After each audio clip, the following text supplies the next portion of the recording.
Dansby, I was telling Snit that TP many years ago said that he thought that bullpen games could work in the postseason. What, from an offensive perspective, if you're preparing to face a team that's going to maybe send 7 or 8 relievers at you, do you think that may be more challenging than, getting used to a guy for 3 or 4 at bats?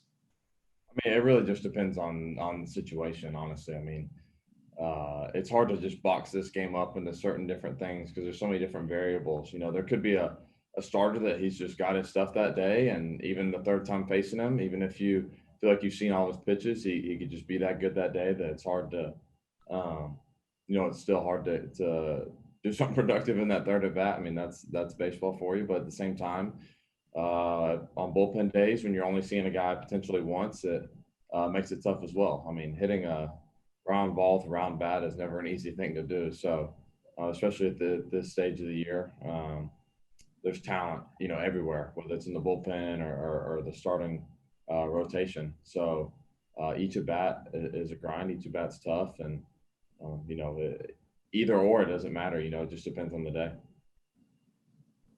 Go ahead, Zach. Hey, Dansby, I'm curious, what do you prefer and what's less taxing on the body? The potential to have 7 straight games back to back to back, or 2 games, fly, get in at 4 in the morning, and then get after it a day after that? What would you prefer and what's less taxing on you? I mean, I feel like you can't just pick one. Each situation presents its own challenges, right? Not traveling is nice, obviously, because you getting in at certain times and getting days off or not. You maybe want to stay in rhythm, or you do want to take advantage of that off day. But at the same time, the game gets managed and played completely differently, playing 7 straight days potentially. So each circumstance presents its own unique challenges. But it's October, and we're where we want to be as far as playing in October. So we just take each day for what it's worth and continue to try and get better and perform at the highest level we can. Go ahead, Schuler.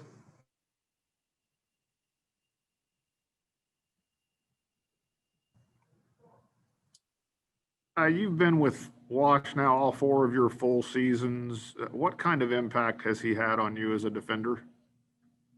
Say that again. I didn't hear the first part. Can you say that again, please? You've been with Wash all 4 of your full seasons. What kind of impact would you say he's had on you as a defender? I mean, I would say, honestly, Wash has made a huge difference. And not that I wasn't a good defender before, because I feel like I've always had, an ability to defend ever since I was a little kid. But the consistency in which I do that has grown tremendously due to him, not only just because of the stuff that we do each day to prepare, but mentally, I feel like he's helped me a ton. He's given me the confidence to just be who I am.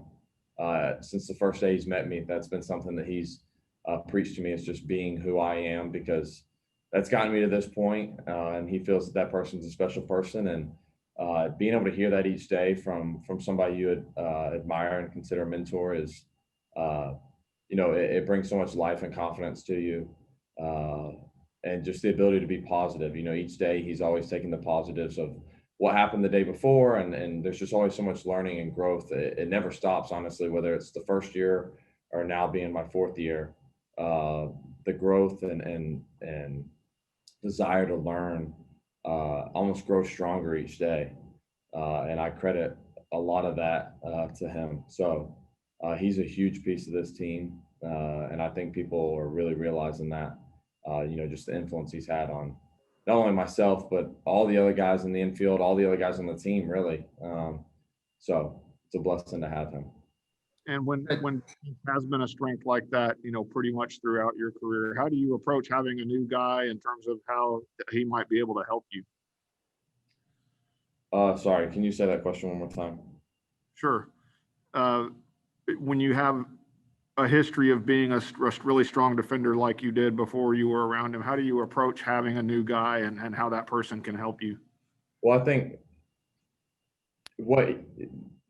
I guess the things that I was kind of taught my whole life, I was blessed that my dad is a really, really smart baseball guy and taught me to field ground balls. Honestly, I still field ground balls the same way that I did when I was 6. And you can go back and watch videos. Like I'm still field ground balls the same way. Pretty much have been preached the same thing since I was a little kid about catching the ball out in front, playing aggressively on defense, coming to get the ball, those kinds of things.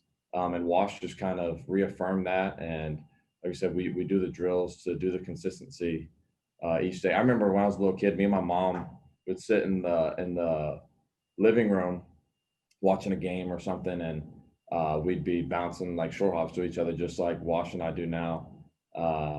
So it's just a lot of years have gone into trying to become a better player, and Wash just magnifies that.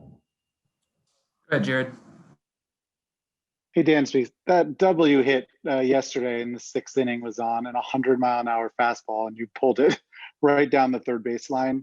I'm just wondering, as a hitter, how you sort of gear up for that kind of velocity, especially seeing it so often, and why you think your team's been so successful against that kind of heat all year long.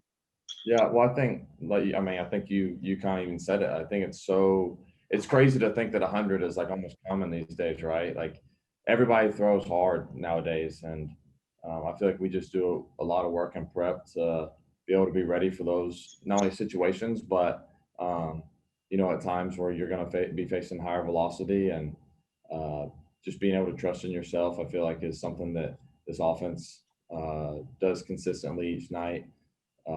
So yeah, try and put the bear somehow, right? I mean, what, if anything, can you actually do to train for that kind of speed? Because obviously BP, you're not seeing anything like, Yeah, well, 100. Yeah, I think, well, at the end of the day, I mean, BP really is just kind of a rhythm setter for the day, more so than anything. And you can utilize BP for certain things that people don't see that you're doing behind the scenes to get ready. BP is just kind of a rhythm thing for myself and some of the other guys, but true training to get ready for a game can take place, kind of behind closed doors. So. Thanks. Got time for a couple more. We'll go to you, Maria. Dansby, what do you remember about the Braves teams of your childhood? That's a lot. I mean, and I feel like I kind of answer this the same way every time, is that I didn't grow up necessarily with a favorite Braves player. I grew up with loving the Braves, right, and loving their desire to win. I feel like that's kind of where I've always been a competitive kid. You can ask my parents and my brother and sister. I was uber competitive since I was a little kid, and I feel like some of that was kind of like conditioned from watching the Atlanta Braves play and watching them go out and win a lot of games consistently, when I was younger, and watching how those teams performed. And I feel like that just kind of, like I said, conditioned me to desire to love winning. And so I'm super blessed to be a part of that same organization and bring that same kind of philosophy along with everybody else on the team to think that same way. And so what I remember about them is winning and doing it consistently year in and year out. What would it mean to you to see this team in the World Series for the first time in 20 years? I mean, that's kind of hard to sum up in one quick answer. But I think that at the end of the day, the focus really is just today, right? And to be the best versions of ourselves as a team today, and put ourselves in a position to be successful, each at bat, each inning. But obviously that's something that we've been working for since spring training and since summer camp, is to be able to put this organization, kind of in a place where we feel it belongs. So that's the focus each day. Thank you. We got two more. We'll go to Mike and then end it with you, Dave. Hey, did you know much about Tyler Matzek's background before this year? Not at all until he became a teammate. But it's a pretty remarkable story, and we're so thankful to have him on this team and a part of that great bullpen. He's really done a tremendous, magnificent. I mean, you go in the dictionary and find every great adjective to describe him, because he's been that for us this year. Whether you're a position player or pitcher, is there an appreciation for what he's been able to overcome?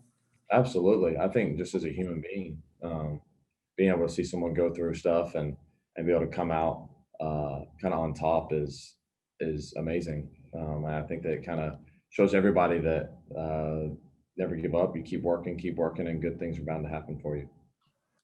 Dave? Dansby, you saw it with Ian now a lot of times, and you saw it with Kyle in the division series. And then last night, Bryce comes in with 7 career starts to his name and goes out and out pitches a future Hall of Famer, 3-time Cy Young Award winner. What are you guys thinking when you're watching this? You're going, how many more of these guys can you bring up and do this? Because it's really unusual at that age. Yeah, I mean, I think it's a credit to the people that got them here, right? And credit to themselves for working so consistently and diligently to get to this point. I don't think it's by accident that these things are happening. And I tend to give a lot of credit to the individual player because there's so much work that goes on and there's so much failure that comes with that, right? And you see that with a lot of young guys that come up and fail and they get knocked down, but they keep getting right back up and figuring themselves out. And I think we're starting to see that. It just happens to be on this big of a stage. Bryce was unbelievable last night. I loved his mentality, his poise, and just being able to kind of keep fun in the game, fun and free and easy. So like Matsick and all the other guys, we're so thankful to have them on this team. And it's kind of cool watching their growth, like I feel like an elder statesman, and, this is my 4th year, I'm only 26, but just being able to see those guys and have such a great relationship with each of them. And it's something that I know I don't take for granted, and I don't think anyone else does either. It's just the personal relationships that come along, with being able to play this game for a living. Perfect. Thank you for your time, Dansby.